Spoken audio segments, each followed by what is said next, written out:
So I had an interesting conversation this week. I was carrying out a site review for an in-house digital team, and one of the aspects of my feedback was around branding, and in particular the company's corporate colour palette. I pointed out that their heavy use of red could be damaging their conversion rate. I mean, don't get me wrong, there's nothing intrinsically wrong with red when it's handled carefully. However, it is a colour that in the West at least we associate with danger and aggression. And I was mainly concerned that every link on their site and every button was in red. I feared it might prove overwhelming and that it could put people off of clicking. But what I found particularly interesting was the response I got back. I was told there isn't much we can do about the branding. And although I understood what the team meant, that they personally couldn't do much about the branding, it did strike me as an odd statement. After all, branding is one of the few aspects of the user experience entirely within the control of an organisation to fix. So the idea an organisation can't change it is just not accurate. The role of branding is to communicate a business's persona and characteristic, to appeal to a specific audience and ultimately drive conversion. And if branding fails to do that, it fails to create the right association in an audience's mind, or it fails to encourage conversion, it can be said to have failed and should be changed. Of course, in reality, things are not that black and white. Changing a brand identity for an organisation can be a really big undertaking. It's a subject that generates an enormous amount of opinion and discussion and debate amongst stakeholders, and can have a considerable cost implication for updating all of that print collateral. The problem is only made worse by the fact that brands were often designed print first or print only. And as a result, digital is typically an afterthought when it comes to branding. Even when digital is considered, the branding agencies that are producing these brands often lack a deep understanding of what digital branding requires.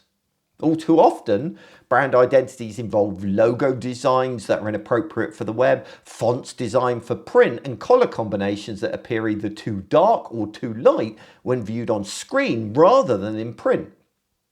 Fortunately, changing branding doesn't have to be a binary thing. You don't have to either keep what you've got or utterly throw it out and start again.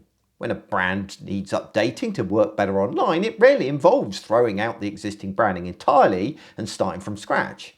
Instead, it usually just means some tweaking by adjusting the colour palette or making the logo responsive or picking some more screen-friendly but still similar fonts. This level of change doesn't require updating every piece of print collateral, and most consumers are not paying enough attention to notice subtle differences between print and digital. But these changes can dramatically improve the effectiveness of your brand online. Of course, getting our colleagues in branding and marketing to see things this way can prove more challenging. However, that doesn't mean we should just give up and conclude there isn't much we can do about branding. When I address this issue, I tend to tackle it from a couple of angles. First, I prove that there is a problem. How I achieve this is very much dependent on what I consider the problem to be.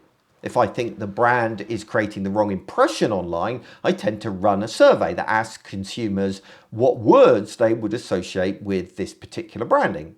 For example, do they consider it to be friendly or aggressive, professional or personal, that kind of thing.